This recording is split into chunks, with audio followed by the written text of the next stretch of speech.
So in the last class we started with the blood, all right, blood के बारे में हमने शुरू कर दिया था and we discussed about the RBCs, right?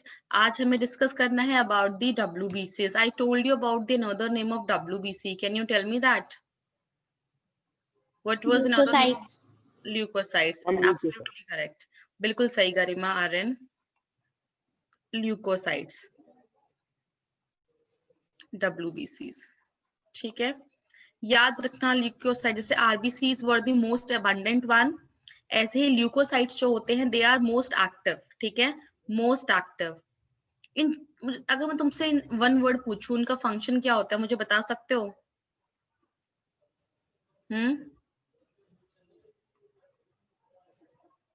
Function क्या होता है डब्ल्यूबीसीज का? ये फाइटिंग में हेल्प करते हैं जम्स को, ऐसे. बिल्कुल सही है, हमें प्रोटेक्ट करते हैं, हमें इम्यूनिटी प्रोवाइड करते हैं. So that is the major function of डब्ल्यूबीसीज, राइट? तो ये WBCs, that's why they're most active, because they need to fight against the bacteria.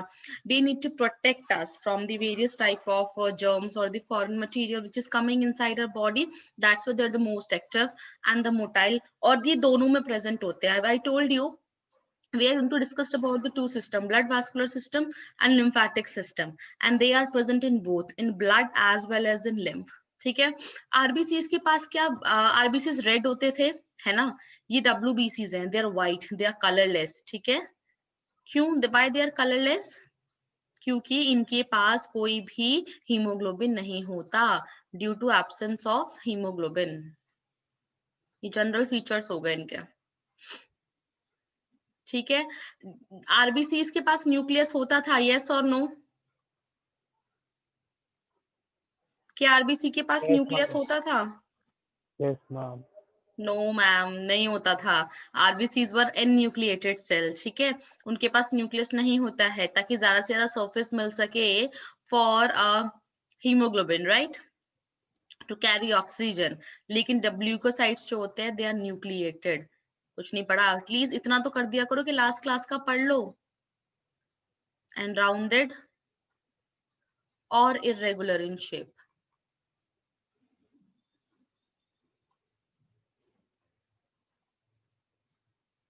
ठीक है, तो ये जनरल कुछ फीचर्स हो गए इनके WBCs के. Let's see what we have in the slides.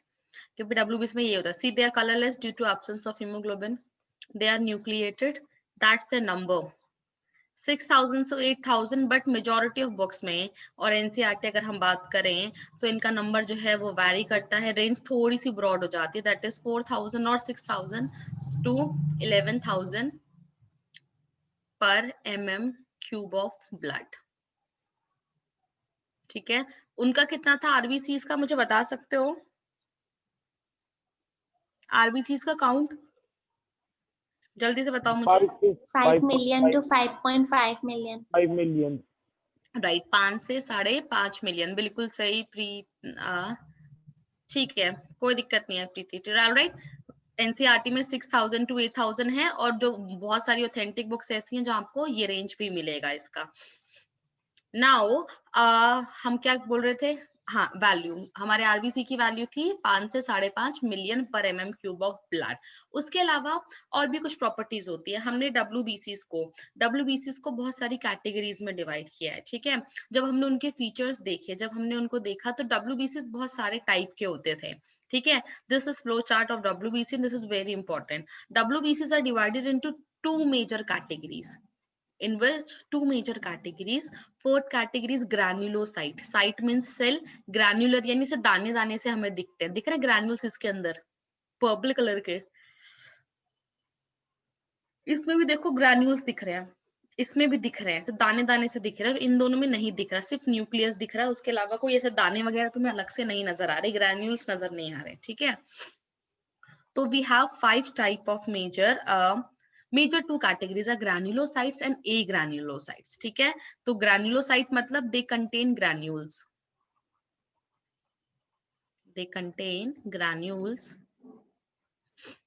And agranulocyte मतलब क्या हुआ? इनके पास granules नहीं होते. No granules. ऑलराइट।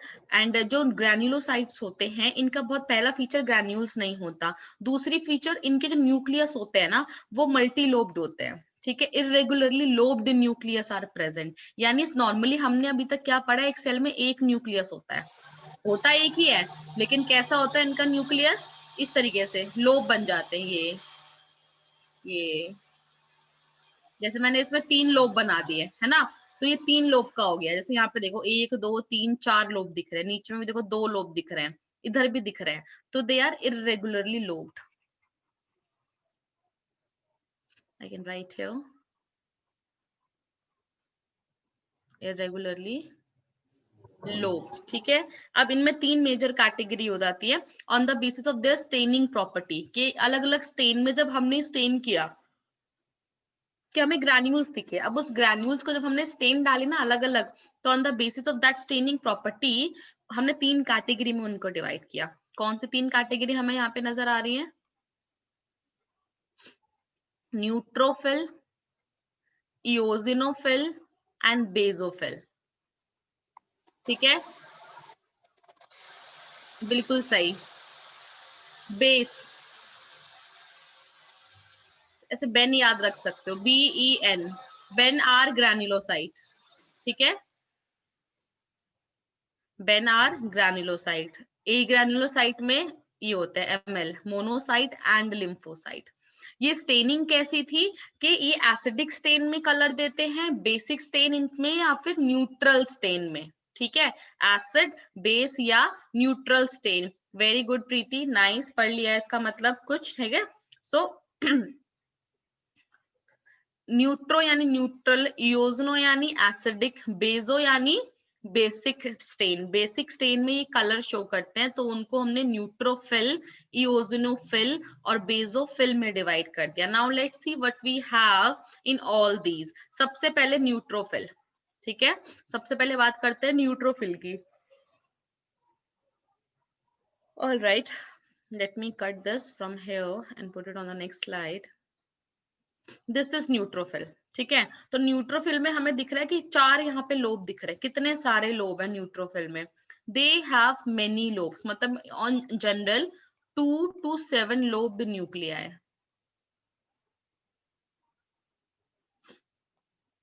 न्यूट्रोफिल सबसे अबंडेंट होते हैं, मतलब पूरी बॉडी में इतना सारा WBC है जो 5 तरीकों में डिवाइड होता है, न्यूट्रो, बेसो, इओजिनो, ठीक है, उसके अलावा मोनो और लिम्फो, और जिसमें से न्यूट्रोफिल जो होता है वो सबसे ज्यादा नंबर में पाया जाता है, ठीक है, around 60 to 75%। So this is most abundant WBC जो आपकी बॉडी में होता है।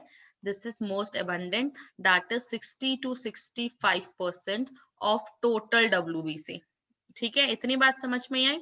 अब ये न्यूट्रो मतलब न्यूट्रल, तो इसका मतलब they do not basically they do not take color when they are stained with acidic as well as basic dyes, ठीक है, तो इसलिए हमने इनको न्यूट्रल बोल दिया। No stain, no color with acidic as well as basic dye,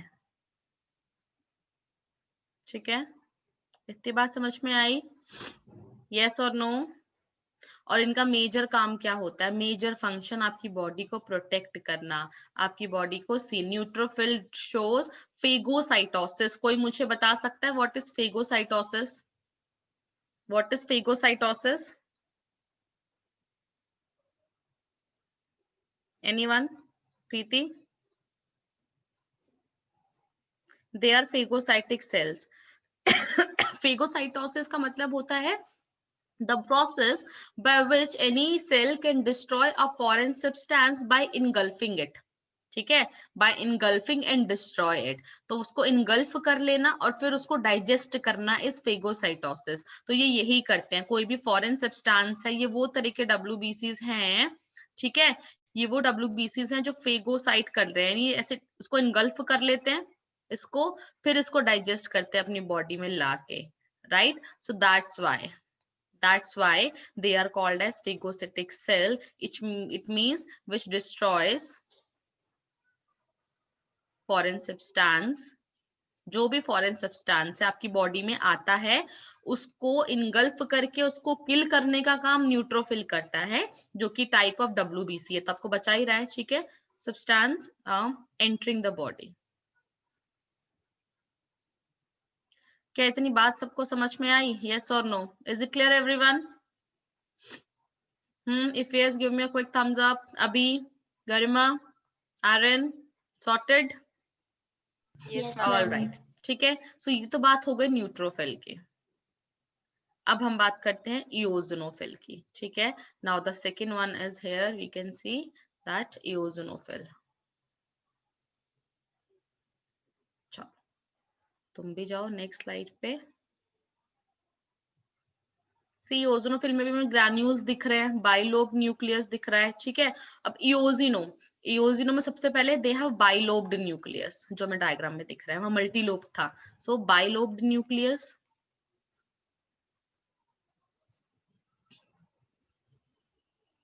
ठीक है। अब बेजो यानी बेसिक डाई, इओजिनो मतलब एसिडिक या इओजिन डाई हम उसको बोलते हैं। इओजिन एक डाई होती है जो एसिडिक इन नेचर होती है, ठीक है। दे कैन बी स्टेन्ड, बिल्कुल सही बात है प्रीति, इओजिनोफिल बिल्कुल यही करता है, ठीक है। जितने भी एलर्जिक रिएक्शंस होते हैं ना उसमें ये चेंज हो जाता है। सो बाइलोब न्यूक्लियस इनके पास होता है, दे आर ब्राइट रेड, हमें ये मेहरून सा रेड सा कलर दिख रहा है, ठीक है। So they can be stained with bright red acidic dye, red acidic dye, ठीक है। उससे हम इसको स्टेन कर सकते हैं, एग्जाम्पल इओजिन, दैट्स वाई इओजिनोफिल वो, इनका जो नंबर होता है, जैसे न्यूट्रोफिल वो 60 to 75%, इनका काफी कम ही होता है।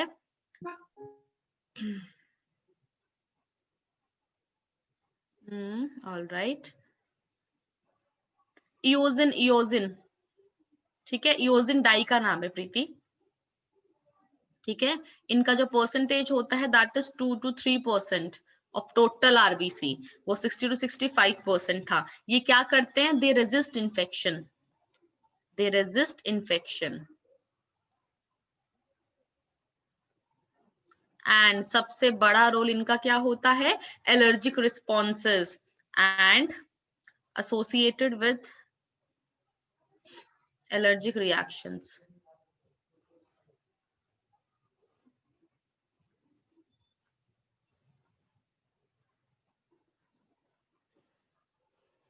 इतनी बात आई समझ में सबको? यस और नो? दो WBCs, इओजिनोफिल एंड न्यूट्रोफिल, एक आपका फेगोसाइटोसिस करता है, एक आपका एलर्जिक रिएक्शन में काम करता है, ठीक है। एक बेसिक है, एक न्यूट्रल है, सॉरी, और एक एसिडिक है। Is it clear? Himani, Aryan, Zoya, all right, चलो let's move forward to our third one. मेरे को लिखना है इसमें। लिख ले, बिल्कुल। Now we have this third set, that is basophil, ठीक है, हमें इसकी बात करनी है।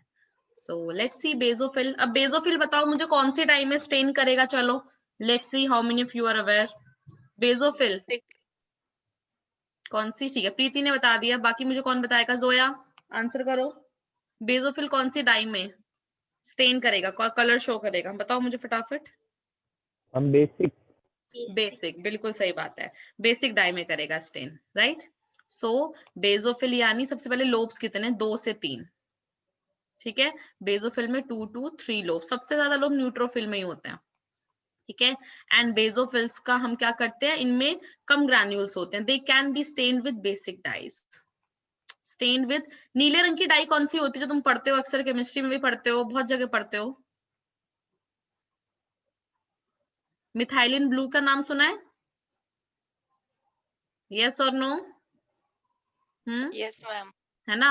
So they can be stained with methylene blue which is a basic dye, right. इनकी जो परसेंटेज की हम बात करते हैं और कम हो जाती है परसेंट, दैट इज 0.5 to 1%, मतलब ये मान लो। ऑलराइट, सो हमें ये बात समझ में आई, 0.5 to 1% होता है अमंग WBCs। बेसोफिल का काम क्या होता है? बेसोफिल अभी मुझे प्रीति ने बताया कि responsible for the immune responses. हमें पता है कि हमारी बॉडी को प्रोटेक्ट करने के बहुत सारे तरीके होते हैं, बहुत सारे अलग अलग टाइप की इम्यूनिटी होती है जो हमारी बॉडी में होती है, ठीक है। ऐसी बहुत सारे ना इन्फ्लामेशन हम पढ़ते हैं, है ना। सो इन्फ्लामेशन जो होता है, इन्फ्लामेशन ये के जो रिस्पॉन्सेज होते हैं, हम पढ़ते हैं चोट लगी, इकट्ठे हुए जाके WBCs वहां पे, तो वो सारे इन्फ्लामेटरी रिस्पॉन्स ये करते हैं। So this is involved in inflammatory process.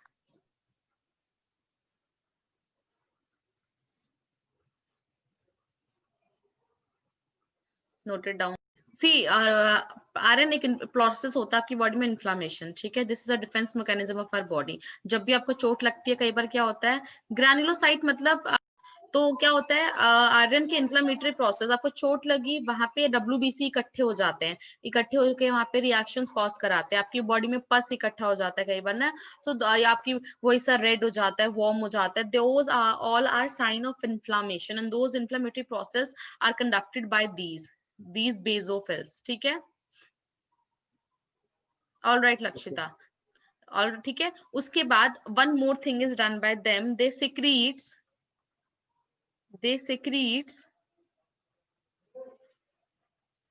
histamine, serotonin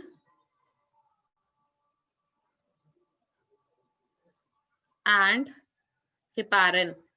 इनमें से कौन सा नाम तुम लोगों ने सुना है, चलो मुझे ये बताओ।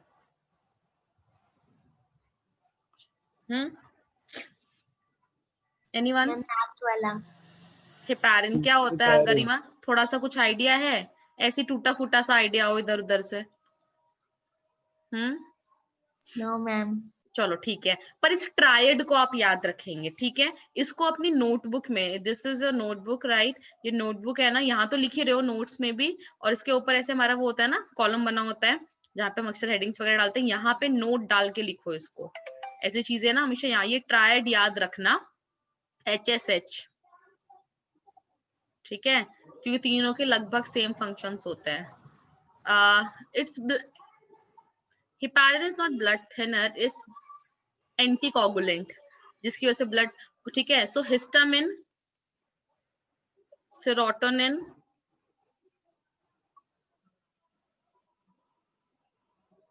एंड क्या था, हिपारिन।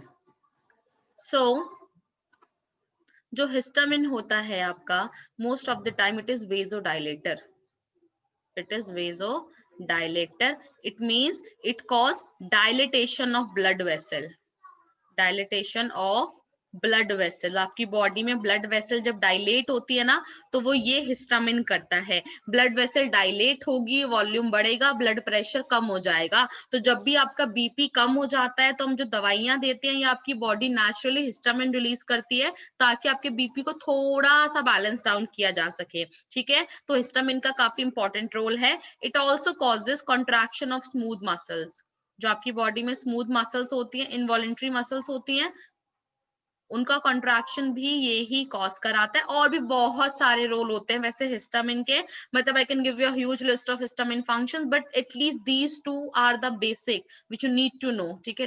ये LT हो गया, ये यहाँ ना था, ऑलराइट। नेक्स्ट मैं बात करती हूँ, serotonin is opposite of that, it is a वेसोकॉन्स्ट्रिक्टर,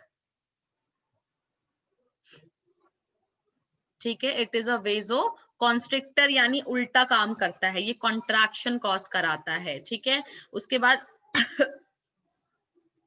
उसके बाद हमारा है हिपारिन इज एन एंटीकोगुलेंट। आपकी बॉडी में ब्लड जमा नहीं होता है ना, दैट इज ड्यू टू हिपारिन, ठीक है। बात समझ में आई? यस। और इंजेक्शंस देते हैं, राइट। क्यों इंजेक्शन देते हैं? मतलब इट्स एन एंटीकोगुलेंट, कोगुलेशन यानी जम जाना ब्लड का, क्लॉट बन जाना, बॉडी में नहीं होता ड्यू टू प्रेजेंस ऑफ हिपारिन, और हम भी इंजेक्शंस देते हैं हिपारिन के, ठीक है, ताकि हमें बेसिकली अगर हम चाहते हैं कि मेरी बॉडी में क्लॉट ना बने, मेरी बॉडी में कोई क्लॉट बन गया, मैं चाहता हूँ उसको डिसॉल्व कराना, इन दैट केस हम एंटीकोगुलेंट के इंजेक्शंस प्रोवाइड करते हैं। तो ये ट्रायड तुम याद रखोगे, HSH, histamine, serotonin, heparin, vasodilator, vasoconstrictor, anticoagulant, याद रहेगा क्योंकि तीनों नाम एक जैसे हैं। Both all of them are secreted by basophils and they all have very major role in our body. Is it clear, everyone? This pointer is very important from NEET purpose. All right, Abhi, is it clear? चलो, great. अब हमने बात कर लिया किसकी, basophil की बात कर ली है. सो लक्षिता मैं वापसी जा रही हूँ स्लाइड पे. अभी तक लक्षिता हमने बात कर ली है न्यूट्रोफिल, इओसिनोफिल और बेसोफिल. सबसे ज्यादा नंबर किसका है, न्यूट्रोफिल का 60 to 70, फिर इओसिनोफिल 2 से 3, फिर बेसोफिल पॉइंट्स में 0.5 to 1. ठीक है. न्यूट्रोफिल में मल्टी लोब, बहुत सारे लोब हैं, 2 से 7 लोब यहाँ पे होते हैं. न्यूट्रोफिल का मेजर फंक्शन न्यूट्रल है, न्यूट्रल डाई पे ये कलर शो करते हैं और दे फेगोसाइटिक होते हैं, फेगोसाइटोसिस करते हैं. Eosinophil eosin dye, acidic dye में कलर शो करता है, रेड कलर की डाई होती है. इओसिनोफिल क्या करता है, एलर्जिक रिएक्शन. ठीक है, एलर्जिक रिएक्शन में ये कलर शो करता है. उसके बाद बहुत ज्यादा नंबर इसके रेज हो जाते हैं. बेसोफिल अभी मैंने बताया ये हिस्टामिन, सेरोटोनिन, हेपारिन सेक्रीट करते हैं. Basophils are involved in inflammatory, जितने भी रिएक्शन, फेगोसाइटोसिस, ठीक है. उसके बाद इन्फ्लामेटरी रिएक्शंस, एलर्जिक रिएक्शंस, ये सारे के सारे डिफेंस मैकेनिज्म होते हैं. स्नीजिंग होने लगती है ना, कि अब मैं बोल रही हूँ मैं am एलर्जिक, मेरे को स्नीजिंग होने लग गई है, क्यों, इन्फ्लेमेशन. उसके बाद तुम्हारा हो गया allergic reaction, phagocytosis. They all are defence mechanisms of your body and these are various functions performed by granulocyte और different type of WBC. As we know, the function of WBCs in general, they are soldiers of your body. They protect your body from various kind of infection. As infections are of different kind, different types, that's why we do have different type of WBCs. तो वो ना division of labour बना रहे हैं सबके बीच में, जी मुझे ये काम करना है, मुझे ये करना है, मुझे ये करना है. एक ही WBC सारे काम ना करें. Is it clear everyone? Yes और नो? ऑलराइट. अब हम चलेंगे ए ग्रैन्युलोसाइट की तरफ. ए ग्रैन्युलोसाइट में ML है हमारे पास, मोनोसाइट्स एंड लिम्फोसाइट, दोनों का इंपॉर्टेंट रोल है. सबसे पहले मोनोसाइट्स की बात करेंगे, फिर हम लिम्फोसाइट्स की बात करेंगे. Let's again do the same task. Let me crop them and add to new page. ठीक है. So this is a monocyte, no granule is present, so definitely it is a agranulocyte. सबसे important बात. ठीक है. अब जैसे सबसे abundant कौन से थे, हमारे न्यूट्रोफिल थे. सबसे लार्ज मोनोसाइट बहुत ही बड़ा होता है, मतलब अलग ही दिख जाता है तुम्हें ये स्लाइड में. So they are a largest WBC. ठीक है. कुछ अमीबॉइड जैसे होते हैं, इनका न्यूक्लियस दिख रहा है, कुछ कुछ किडनी शेप जैसा न्यूक्लियस दिख रहा है बिल्कुल इनका. यस और नो? ये देखो, is it Yes, kidney shaped, है ना. इनका जो न्यूक्लियस होता है बहुत ही क्लियर किडनी शेप्ड न्यूक्लियस होता है. तो I can also right here what is this, they have kidney shaped nucleus.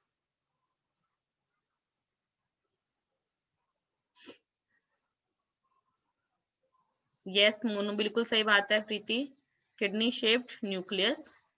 इनका परसेंटेज कितना होता है? ठीक है. न्यूट्रोफिल सबसे ज्यादा, सेकंड लार्जेस्ट, मतलब not second, third largest is this, that is 6 to 8%. This is third number पे इन परसेंटेज वाइज टर्म. ठीक है. 6 to 8% of total WBC. And neutrophil का कजन है ये, मान लो न्यूट्रोफिल के जैसा ही है, बस न्यूट्रोफिल के पास लोब्स बहुत ज्यादा होते हैं, इसका साइज बहुत बड़ा होता है. तो वही न्यूट्रोफिल जैसा फंक्शन है इसका, फेगोसिटिक. ठीक है. इन नेचर ये भी इनगल्फ कर लेता है, उनको निगल लेता है और उनको डिस्ट्रॉय कर देता है, सारी सेल्यूलर डेब्रीज को. ठीक है. यस और no? And they are often called as macrophages. Macro यानी बड़ा साइज, फेजेस यानी जो फेगोसाइट कॉज करते हैं. सो मैक्रोफेजेस मोनोसाइट्स होते हैं. Is it clear? चलें आगे. चलो अब हमें बात करनी है हमारे last, lymphocyte. This is very important, मतलब लिम्फोसाइट तो बहुत ही इंपॉर्टेंट है हमारी, बहुत फंक्शन है लिम्फोसाइट्स के. पूरा जो इम्यूनिटी चैप्टर पढ़ते हैं ना, human health and disease and immunity वाला पोर्शन, सारी इम्यूनिटी अक्सर लिम्फोसाइट के आसपास ही घूमती है. लिम्फोसाइट, लिम्फोसाइट मतलब the type of WBC, they are very छोटू इन साइज, बहुत ही छोटू होते हैं. और देखो एक चीज है, ये न्यूक्लियस कितना बड़ा है, ये आपकी प्लाज्मा मेम्ब्रेन है, न्यूक्लियस इतना बड़ा है कि पूरा सेल कवर कर दिया उसने. साइटोप्लाज्मिक एक रिम दिख रही है बस लास्ट में, ये एक रिम दिख रही है मुझे, रिंग जैसा साइटोप्लाज्म दिख रहा है. So they are very large, they have very large nucleus. ठीक है, large rounded nucleus, large rounded nucleus. ठीक है, इनका बहुत ही कैरेक्टरिस्टिक फीचर होता है, बहुत पेल ब्लू साइटोप्लाज्म इनके पास होता है. इनके प्रोपोर्शन की मैं बात करूं, second largest that is 20 to 25%. नहीं, 20 to 25%. ठीक है, इनका काम क्या होता है? सबसे पहले लिम्फोसाइट्स को हम लोग मेजर 2 कैटेगरी में डिवाइड करते हैं. ठीक है, बी लिम्फोसाइट्स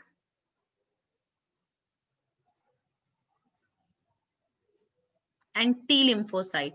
क्या हमने ये नाम पहले सुना है? किसी ने भी नाम सुना है? यस और no?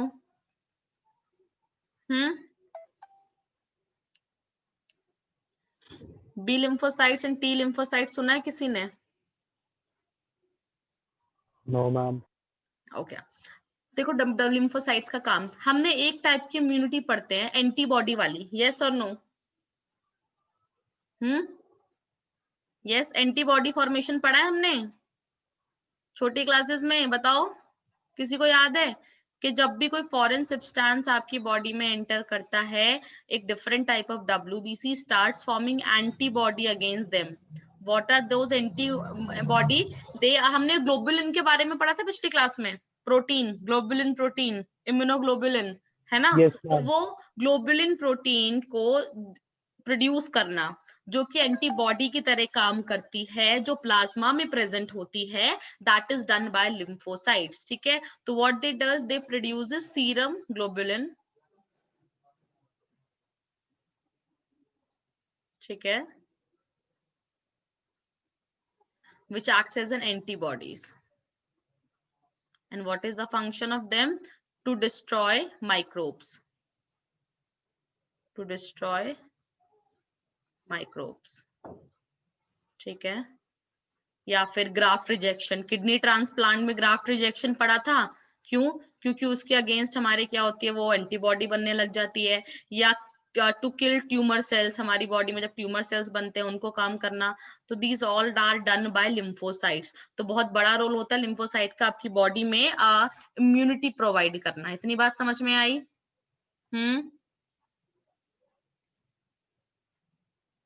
Yes or no, everyone? Is it clear? Yes, ma'am. All right.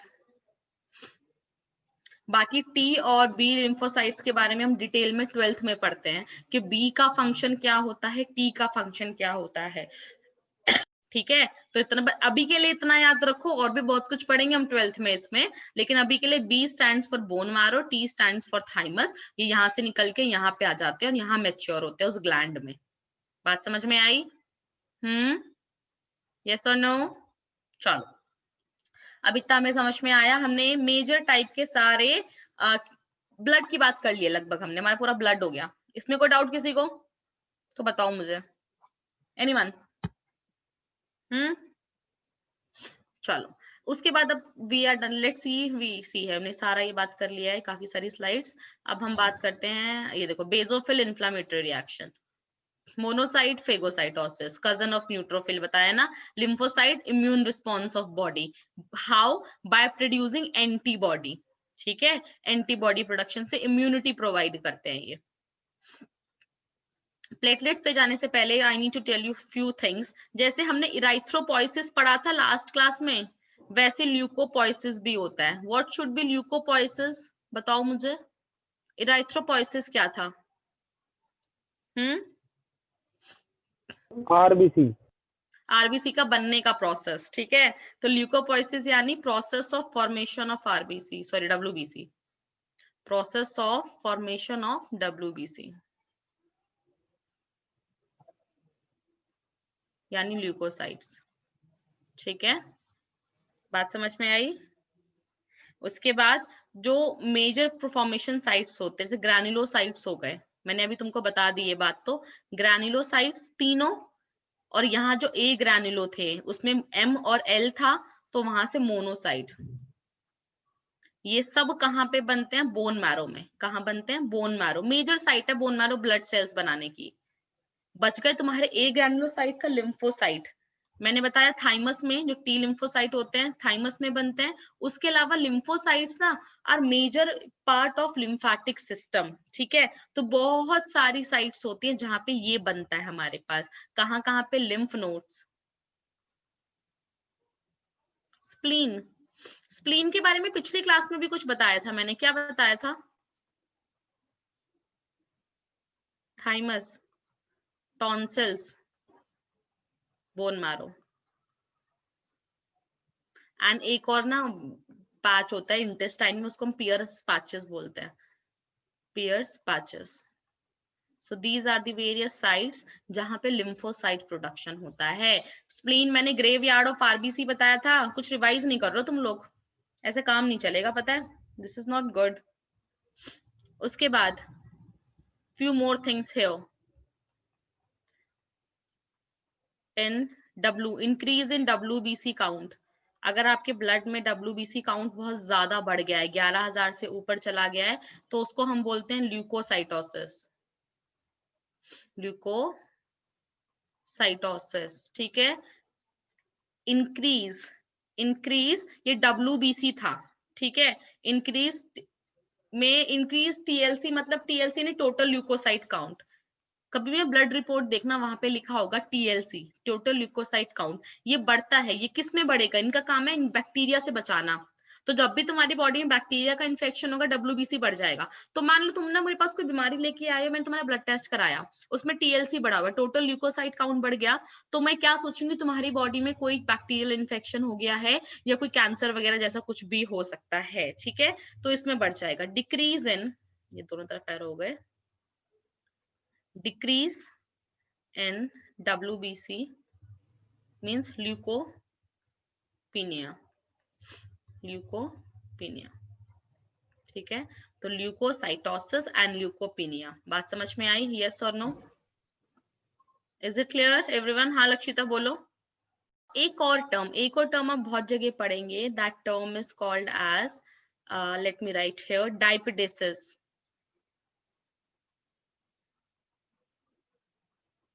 Any idea what is the diapedesis? Diapedesis मतलब मैंने बोला जो WBCs होते हैं ना, they have the property to change their shape. ये स्क्वीज हो सकते हैं, इनको मोल्ड कर दो किसी भी शेप में, they don't have any fix shape, ठीक है। So you can change their shape, their साइंस, लाइक अमीबॉइड मूवमेंट। अमीबा होता है इरेगुलर सा, कैसे भी स्क्वीज होके चला गया है ना। So they can change their shape and they are capable of amoeboid movement, जिसकी वजह से क्या होता है, आर्टरी इतनी बड़ी होती है, मान लो वेन भी ऐसी है, कैपिलरी इतनी छोटी छोटी सी होती है, उन छोटू छोटू सी कैपिलरीज में, इतनी पतली कैपिलरीज में WBC कैसे फ्लो करेगा? स्क्वीज होके चला जाएगा। That property is called as diapedesis, ठीक है। द एबिलिटी ऑफ WBCs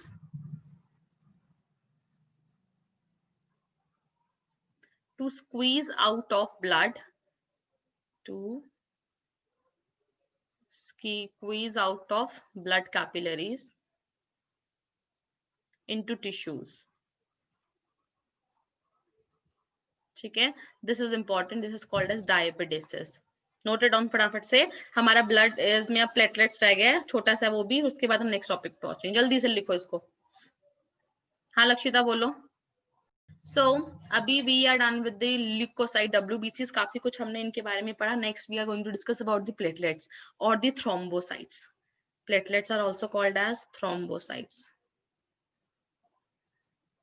ठीक है। So what are thrombocytes? They are the cell fragments, megakaryocytes होते हैं इनके प्रिकर्सर। क्या होते हैं इनके प्रिकर्सर? बोन मैरो में वी हैव मेगा कैरियोसाइट, उनके टुकड़े हो जाते हैं, छोटे छोटे छोटे छोटे टुकड़े हो जाते हैं, और they get fragmented to form the platelets. Platelets का नॉर्मल काउंट क्या होता है? 1.5 लाख से 3.5 लाख प्लेटलेट्स पर mm³ ऑफ ब्लड, ठीक है। आजकल हम बहुत देखते हैं डेंगू के केस में, डेंगू में प्लेटलेट्स बहुत कम हो जाते हैं। What is the function of platelets? What is the function of platelets? Ma'am, blood clot. Right. They are also non-nucleated, ठीक है। जैसे हमारे RBCs थे, कंप्लीट सेल्स नहीं होते हैं। ये RBC से कम है, WBC से ज्यादा है, 1.5 से 3.5 लाख, मिलियंस में नहीं है। मेजर रोल क्या होता है? Clotting of blood. जब भी चोट लगती है, इंजरी होती है, उसमें क्लॉटिंग जो ब्लड की होती है that is due to platelets. Megakaryocytes bone marrow में होते हैं, मेजर साइट तो वही है ना, ठीक है। इनकी फॉर्मेशन, इनकी जो फॉर्मेशन होगी ऑफ थ्रोम्बोसाइट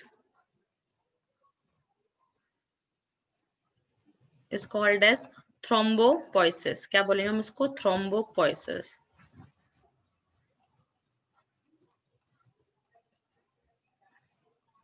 ठीक है। नॉर्मली एक हफ्ते तक जिंदा रहते हैं, फिर नया बनाने लग जाता है बॉडी। नोट इट डाउन फटाफट से, फिर आगे चलते हैं। डिक्रीज क्या? ल्यूकोपीनिया था, है ना, तो ये thrombocytopenia. Thrombocytopenia means decrease thrombocyte, decrease platelets. Platelets एक फैक्टर रिलीज करते हैं जो कोगुलेशन में हेल्प करते हैं, ठीक है।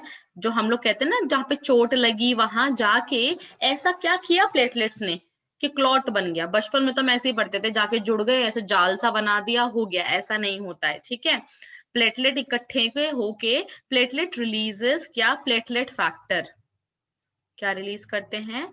Platelet factors. फॉर एग्जाम्पल एक प्लेटलेट फैक्टर है थ्रोम्बोप्लास्टिन। थ्रोम्बोप्लास्टिन, तो ये उन फैक्टर्स को रिलीज करते हैं, ठीक है, जिसमें से वो फर्दर जाके वो कैस्केड ऑफ रिएक्शन कॉज करता है जिससे कोगुलेशन ऑफ ब्लड होता है, ठीक है, which is involved in coagulation of blood.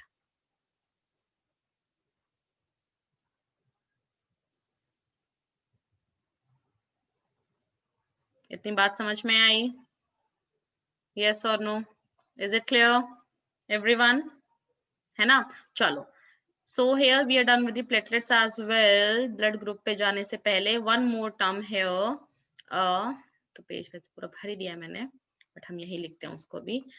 Haemopoiesis क्या होगा? चलो यार, इतना तो तुम मुझे बता सकते हो। What is haemopoiesis?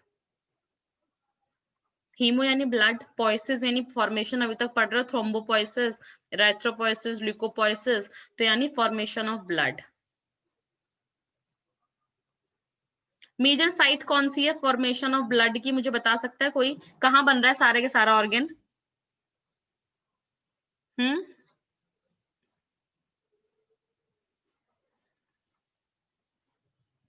Okay, I got some answer. Please answer दो, प्लीज बी एक्टिव। अभी प्रीति ने आंसर दिया है, अभी आंसर दो मुझे। What is a major site of haemopoiesis? Bone marrow, ठीक है। और मैंने तुम्हें वो एम्ब्रियो में, 1 वीक में, लेटर में, एडल्ट में बताया था, वो सब भी तुमको ध्यान रखना है, ठीक है। So now we are done with what? We are done with the blood. The first हम पढ़ रहे हैं circulatory system, human circulatory system, ठीक है, जिसमें हम ब्लड के बारे में पढ़ेंगे। पहले वास्कुलर सिस्टम, उसके बाद ब्लड वास्कुलर, फिर लिम्फेटिक, ठीक है। सो ब्लड वास्कुलर में हमने ब्लड के बारे में सबसे पहले बात की। अब ब्लड से रिलेटेड पैरामीटर्स के बारे में हम बात करते हैं। बहुत छोटे छोटे से टॉपिक्स हैं, बट यहाँ से हमसे क्वेश्चन पूछे जाते हैं। जैसे next topic here we have is blood groups. कितने ब्लड ग्रुप होते हैं हमारे, बता सकते हो मुझे? How many blood group? 4। 4, ठीक है, राइट,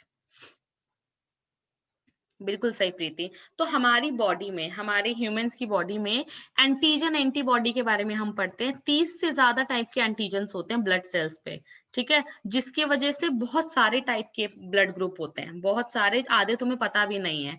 पर ऑल ओवर द वर्ल्ड जो होते हैं, जो क्राइटेरिया हम यूज करते हैं, 2 ब्लड ग्रुपिंग के पैटर्न्स यूज करते हैं। 2 ब्लड ग्रुपिंग के पैटर्न, एक होता है एबीओ ग्रुपिंग, जिसमें तुमने 4 मुझे बताया, और वो पॉजिटिव और नेगेटिव के हिसाब से क्या होता है, क्या बोलते हैं उसको? पॉजिटिव नेगेटिव क्या होता है? वेरी गुड प्रीति, आरएच ग्रुपिंग, ठीक है, आरएच ग्रुपिंग। तो हमें इन्हीं 2 ग्रुपिंग्स के बारे में पढ़ना होता है। और भी तुम कुछ मॉड्यूल्स में, कुछ बुक्स में दूसरे ब्लड ग्रुपिंग्स के बारे में भी हैं, इसके अलावा और भी ब्लड ग्रुप्स होते हैं, बट वो वर्ल्ड वाइड यूज नहीं होते, तो इस लेवल पे हम उनको पढ़ते भी नहीं है, ठीक है। तो सबसे पहले हम बात करेंगे एबीओ ग्रुपिंग की। Let's see Karl Landsteiner, you need to learn this name. Karl Landsteiner, ये अराउंड 900 की बात है, ठीक है। इन्होंने, he was the first one, सबसे पहले इन्होंने ही जो presence of ABO blood grouping का जो कॉन्सेप्ट होता है, इन्होंने दिया था, ठीक है। व्हाट ही डिस्कवर्ड, जो एबीओ ब्लड ग्रुप है वो इन्होंने ही डिस्कवर किया था। ठीक है, सो प्रेजेंस और पहले तो मुझे ये बताओ, एंटीजन एंटीबॉडी समझ में आता है कॉन्सेप्ट? किस किस को समझ में आता है? किस किस को एंटीजन एंटीबॉडी समझ में आता है? जस्ट रेज योर हैंड और give me a thumbs up. Zoya, Zoya, are you familiar of this antigen antibody? तभी तो कुछ समझ में आएगा। ओके, अभी को समझ में आता है। गरिमा, ऑलराइट। आर्यन, लक्षिता, ठीक है। सी बेसिक्स देखो, जबरदस्ती हाथ मत खड़े करना, ठीक है? I can explain that. Simple सा होता है, there is an antigen, lock की पैटर्न होता है। एंजाइम्स के बारे में पढ़ा है हमने, लॉक की पैटर्न होता है कि दिस इज ये हमारा पूरा एक पर्टिकुलर मान लेते हैं व्हाट इज, जैसे यहाँ पे डायग्राम तुमने देखा कि दिस इज द एंटीजन, ठीक है? This is the antigen here. अब इसमें एंटीबॉडी बनाना है हमें। Antigen is any foreign substance, antigen is any foreign substance, वो दैट इज एंटीजन। कोई भी फॉरेन सब्सटेंस आपकी बॉडी में आता है तो बॉडी उसको एज एंटीजन देती है, ठीक है? और उसके अगेंस्ट आपकी बॉडी बिल्कुल ऐसी ही, मतलब ये था हमारा एंटीजन, दिस आर एंटीबॉडी, ठीक है? तो ये एंटीजन है, इसके अगेंस्ट आपकी बॉडी एंटीबॉडी बनाएगी जो इसको फिट कर सके, इस एंटीजन को। ये एंटीजन ऐसा था, ये इसको इसमें अंदर फिट कर सके और फिर इसको डिस्ट्रॉय कर सके। यहाँ पे ये बन जाता है एंटीजन एंटीबॉडी कॉम्प्लेक्स। क्या बन जाता है? Antigen antibody complex. ये एक तरीका होता है बॉडी को इम्यूनिटी प्रोवाइड करने का, ठीक है? इसी तरीके ऐसा ही कुछ हमें यहाँ पे दिखा, किसमें? इसमें, कि जो आरबीसीज होते हैं, जो ब्लड सेल्स होते हैं ना, ब्लड ही तो कर रहा है प्रोटेक्शन, ब्लड ही तो बना रहा है इम्यूनोग्लोबुलिन एंटीबॉडी। तो हमारे ब्लड में more than 30 types of antigens are present, ठीक है? तो मेजर उन्होंने क्या देखा? इन्होंने देखा प्रेजेंस और absence of 2 surface antigen on RBC, जिनको नाम दिया ए एंड बी।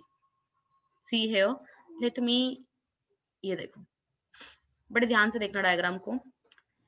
ये ए है, इसके पास ये ब्लू कलर के, ठीक है, एंटीजन्स है। ए के पास ब्लू कलर के रेड सेल के ऊपर, ठीक है? बी के पास ये ग्रीन कलर के एंटीजन है B on surface. A B के पास दोनों है, ब्लू भी और ग्रीन भी, और ओ के पास कोई भी नहीं है, ठीक है? सो इसी के बेसिस पे हमने डिवाइड किया A B O blood grouping क्या होता है उसके बारे में थोड़ा सा हम समझते हैं। मान लो ठीक है कि दिस इज आरबीसी, ये एक आरबीसी है, ठीक है?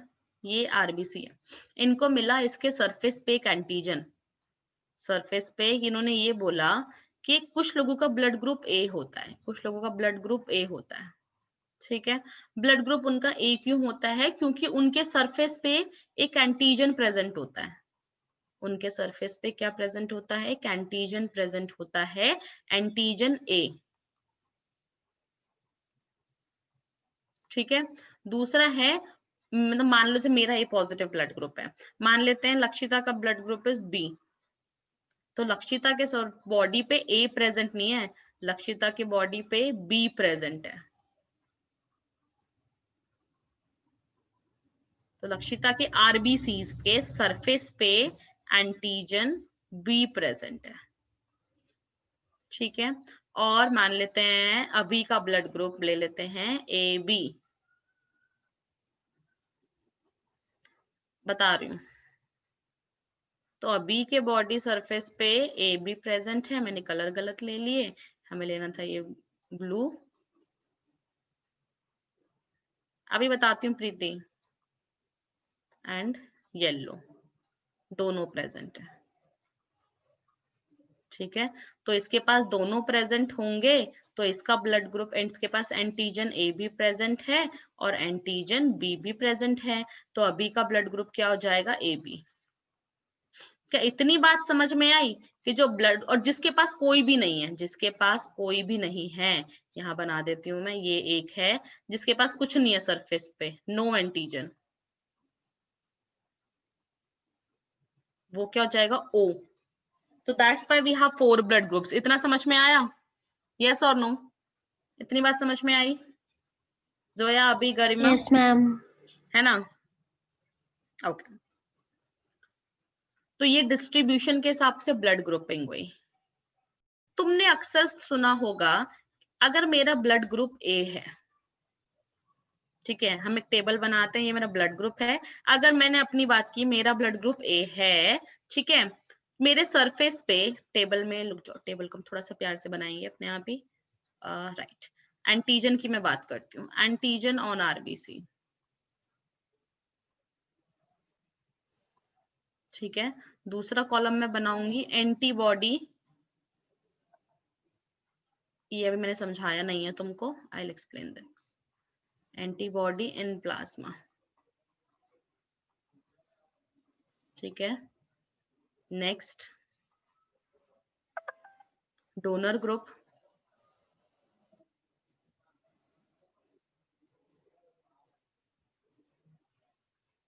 ठीक है, मतलब जिससे ब्लड मिल सके उसको, डोनर यानी जो उसको ब्लड दे सके।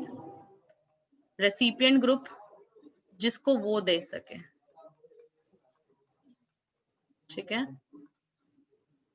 डोनर जिससे ले सके, रेसिपिएंट। तो मैं ए ब्लड ग्रुप, वो अब तुम्हें जितना पता है मैं उसकी बात करती हूँ, उसका रीजन मैं तुमको दूंगी, ठीक है। ये बताओ मेरे को कौन कौन ब्लड दे सकता है। 4 ब्लड ग्रुप है हमारे पास, ठीक है, मेरे पास ये 4 ब्लड ग्रुप हैं। ए वाले को, ये डी मैं, ठीक है, मुझे किससे ब्लड मिल सकता है चारों में से, जल्दी से बताओ मुझे, everyone give me quick answer, फटाफट से, सबसे आंसर चाहिए मुझे। मुझे लक्षिता से आंसर मिल गया, बाकी लोग भी आंसर दो। ए ब्लड ग्रुप वाले को कौन ब्लड दे सकता है, ये वो नॉलेज तो तुम्हें बचपन से ऐसे मिलती आ रही इधर उधर, कि जी मुझे किसी को खून चाहिए तो वही जा रहा है। Very good Zoya. Zoya, A के अलावा और एक यूनिवर्सल डोनर भी तो होता है जो सबको दे सकता है। Very good Zoya. अभी आंसर नहीं आया, अभी I didn't get your answer, ठीक है। आर्यन का आंसर आ गया अभी, वेरी गुड वेरी गुड, सबने आंसर दे दिया, सबने मेरे को ये बताया ANO, मुझे ब्लड दे सकते हैं ANO, ठीक है, बिल्कुल सही बात है। ए ब्लड ग्रुप क्यों दे सकता है, बिल्कुल मेरे जैसा है। अब ओ क्यों दे सकता है, हम उसकी बात करते हैं, ठीक है।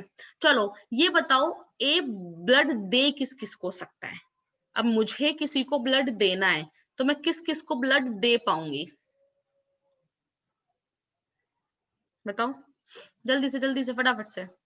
वेरी गुड प्रीति, ठीक है, अभी very nice, very good Lakshita. A के अलावा और भी एक ब्लड ग्रुप है जो मुझसे ब्लड ले सकता है, जो सबसे ले सकता है, ए से भी, बी से भी, ओ से भी।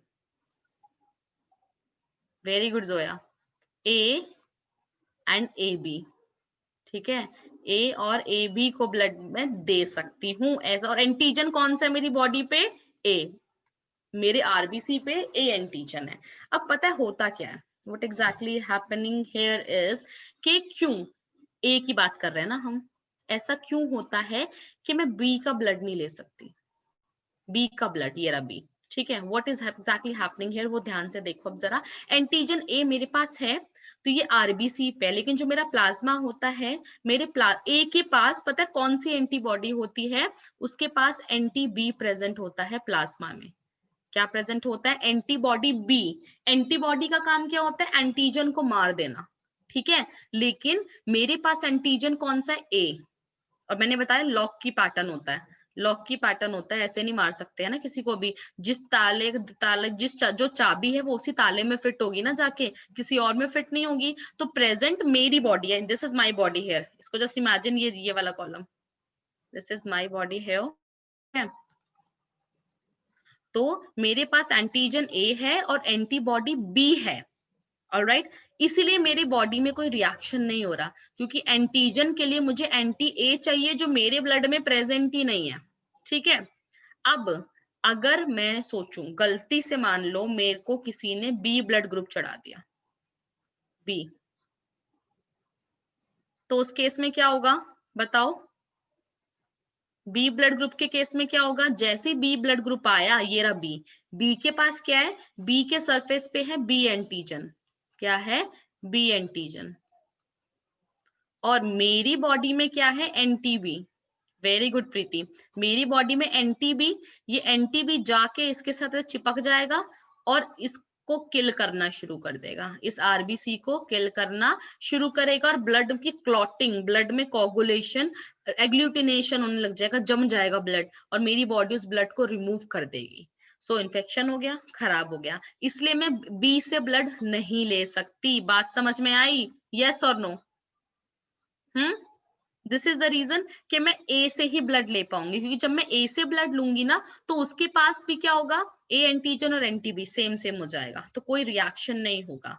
अगर मैं ए बी से लेती हूँ, अगर मैं ए बी से लेती हूँ तो ए बी के पास भी देखो एंटीबी है, ए बी के पास तो एंटीबी है ना, तो भी रिएक्शन हो जाएगा और गड़बड़ हो जाएगी। तो मैं ले सिर्फ किससे सकती हूँ, ए से और ओ से। ओ से क्यों ले सकती हूँ, बता सकता कोई मुझे? क्योंकि ओ के पास कोई एंटीजन ही नहीं है, नो एंटीजन। जब उसके पास एंटीजन ही नहीं है तो मेरा एंटीबी मारेगा किसे? मेरा एंटीबी जो है वो मारेगा किसको? किसी को भी नहीं मार पाएगा, एंटीजन ही नहीं है। तो इसलिए मैं ओ से भी ले सकती हूँ और मैं ए से ले सकती हूँ। मैं बी से लूंगी तो ये हो गया, और मैं ए बी से लूंगी तो भी ये हो जाएगा, क्योंकि उसके पास बी है और मेरा एंटीबी जाके उस बी को मार देगा by antigen antibody reaction. Is it clear everyone? बात समझ में आई? If yes give me quick thumbs up फटाफट से, बहुत इंपॉर्टेंट टॉपिक है ये और भूल जाते हो। अभी क्लियर है? अभी समझ में आया? ऑलराइट, ठीक है। सो देखो इधर एंटीजन ऑन आरबीसी ए है और एंटीबॉडी इन प्लाज्मा मेरे पास क्या है, एंटीबी। और मैं लूंगी किससे, ए से और ओ से, ए और ए बी से दूंगी बस। अब मैं बात करती हूँ बी ब्लड ग्रुप की। बी ब्लड ग्रुप के पास एंटीजन कौन सा आरबीसी पे, बी, लेकिन उसके पास एंटीबॉडी कौन सी आती है, इसके पास एंटीबॉडी होती है anti B, sorry anti A, anti A naturally plasma में। क्यों? ताकि मान लो अभी का ब्लड ग्रुप बी है ना, नहीं मैंने अभी का नहीं है, तो अभी का ब्लड ग्रुप बी है, तो अब उस केस में क्या हुआ कि उसके बॉडी में एंटीजन तो बी है सरफेस पे, लेकिन सरफेस में एंटी ए रिएक्शन ही नहीं हो पाएगा, इनके में रिएक्शन ही नहीं हो पाएगा, एंटीबॉडी और इसमें रिएक्शन। अब जब अभी को ब्लड ग्रुप मिल गया, मान लो बी है ना, ए से मिल गया, तो ए के पास एंटीजन ए है, यहाँ पे एजी है, रिएक्शन हो जाएगा। अगर ये ए बी से ले ले तो उस ए से नहीं ले सकता, ए बी से लेगा, उस केस में भी तो एंटी ए को ए मिल गया, रिएक्शन होके ब्लड खराब हो गया। तो सिर्फ ये किससे ले पाएगा, ओ से ले पाएगा जिसके पास कोई एंटीजन नहीं है, तो एंटी ए काम का करेगा। और किससे ले पाएगा, बी से ही ले पाएगा। तो बी वाला किससे ले सकता है, सिर्फ बी से और ओ से। और दे किसको सकता है, बी को और ए बी को। वेरी गुड प्रीति, ठीक है। इसके पास क्या प्रेजेंट है, एंटी ए। इतनी बात समझ में आई? यस और नो गाइस, क्लियर है? चलो अब हम बात करते हैं ए बी की। जहां भी दिक्कत तो मुझे रोक देना, ठीक है। बड़ा मजेदार कॉन्सेप्ट है ये, अगर समझ में आ जाए, नहीं तो फिर टेबल पर रट्टा हम मारोगे। एक बार एनसीआर दोबारा बता दो। कौन से वाला पॉइंट? हम ए वाला, हम जो रिएक्शन होता है वो। देख मेरा ब्लड ग्रुप है ए ब्लड ग्रुप की बात कर रहे हैं, ठीक है। तो ए ब्लड ग्रुप के सरफेस पे प्रेजेंट है एंटीजन ए, एंटीजन ए, ठीक है। और मेरे प्लाज्मा में प्रेजेंट होती है एंटीबॉडी बी, ठीक है। इन जनरल मेरे पास बहुत सारी एंटीबॉडी बी प्रेजेंट है। अब अगर मैंने ए से लिया, मान लो मैंने ए से लिया, तो ए ये आया मेरे पास एंटीजन ए, तो एंटीजन ए के साथ बी तो रिएक्ट नहीं कर पाएगा, सेम सेम है, तो ब्लड चल जाएगा, सक्सेस। ए से मैं ब्लड ले सकती हूँ। अगर मैंने बी से ब्लड लिया, अगर मैंने बी से ब्लड लिया, तो बी के पास क्या है, ये एंटीजन बी है ना, और मेरे पास क्या है, एंटीबॉडी बी। एंटीजन बी के पास एंटीबॉडी फिक्स हो जाएगी, रिएक्शन हो जाएगा, क्योंकि सेम सेम मिल गए ना, सेम ताले को उसकी चाबी मिल गई, रिएक्शन हो गया, फेलियर, ब्लड खराब हो गया, तो मैं बी से नहीं ले सकती। अगर मैंने दिया ए को, ए ब्लड ग्रुप को मैंने दिया ए बी से, तो उसके पास ए भी है, एंटीजन ए और एंटीजन बी भी है। So this is antigen B और दिस इज एंटीजन ए। तो मेरा एंटी बी, तुमने ए बी मुझे चढ़ा दिया, तुमने मुझे ए बी चढ़ा दिया, तो मेरा एंटी बी ए के साथ तो रिएक्ट नहीं करेगा, चल ठीक है, मैं यहाँ तो बच गई। मैं यहाँ तो बी है ना, मैं इससे तो बच गई, कोई रिएक्शन नहीं हो रहा, वेरी गुड। लेकिन जो एंटीजन बी है, मेरा ए, मेरा एंटी बी उसके साथ तो रिएक्ट करेगा, इन दोनों का रिएक्शन हो गया, क्या हुआ? फेलियर, नहीं दे सकते, ये भी नहीं, ये भी नहीं, सिर्फ ए सक्सेस है। पर जब मैंने ओ चढ़ाया, जब मैंने ओ चढ़ाया, ओ ब्लड ग्रुप के पास तो कोई एंटीजन ही नहीं होता, तो मेरा एंटी बी, मेरा एंटी बी किसके साथ रिएक्ट करेगा? बेचारा कंफ्यूज हो गया, रिएक्ट ही नहीं करेगा, no reaction, no inflammatory response, success. तो दिस इज द रीजन कि ए वाला सिर्फ ए से और ओ से ब्लड ले सकता है, बी और ए बी से नहीं ले सकता। सिमिलरली बी वाला भी बी से इंस्टेड ऑफ ए, मतलब फिर ये सक्सेस हो जाएगा उस केस में, बी वाला भी बी से और ओ से ले सकता है, ए और ए बी से नहीं ले सकता। आई बात समझ में? आ रहे ना बाया? Yes ma'am. अब ए बी के सरफेस पे कौन कौन से एंटीजन है? ए और बी दोनों है, ठीक है। लेकिन अब जब ये था तो उल्टा एंटीबॉडी, ये था तो उल्टी एंटीबॉडी, जब दोनों प्रेजेंट है, अब मेरी बॉडी बेचारी क्या करेगी? बता सकते हो मुझे? कौन सी एंटीबॉडी प्रेजेंट होनी चाहिए ए बी वाले में? इसके पास दोनों एंटीजन प्रेजेंट है, ए बी और बी बी। तो अगर ए एंटी होगी तो भी रिएक्शन हो जाएगा, बी एंटी होगी तो भी रिएक्शन हो जाएगा, सो नन, कोई एंटीबॉडी नहीं होगी इसकी, यानी ए बी के पास यहाँ पे नो एंटीबॉडी है, नो एंटीबॉडी, यानी चाहे मैं ए से ब्लड चढ़ाऊं, एंटीबॉडी है ही नहीं, रिएक्शन ही नहीं होगा, ए है इसके पास, बी से ब्लड चढ़ाऊं तो भी कोई रिएक्शन नहीं होगा, ओ से ब्लड चढ़ाऊं तो ओ के पास तो एंटीजन ही नहीं होता, या ए बी तो सेम है ना। तो in any case there are no antibody present in the plasma, तो कोई भी रिएक्शन नहीं होगा। दिस इज द रीजन ये सबसे ब्लड ले सकता है। किस किस से ले सकता है? ए बी और ओ। बात समझ में आई? तो it can get blood from anywhere, this is the reason A B is universal donor, sorry acceptor, it is universal acceptor. आई बात समझ में? और दे किसको सकता है ए बी ब्लड? सिर्फ ए बी को देगा, क्योंकि ए बी जब ए को दे रहा था तो रिएक्शन हो जा रहा था, बी को दे रहा था तो भी रिएक्शन हो रहा था, ओ को भी नहीं देगा, ओ तो ले ही नहीं सकता किसी से, सिर्फ ए बी। तो किसको दे सकता है? सिर्फ ए बी। अब बात करते हैं ओ की।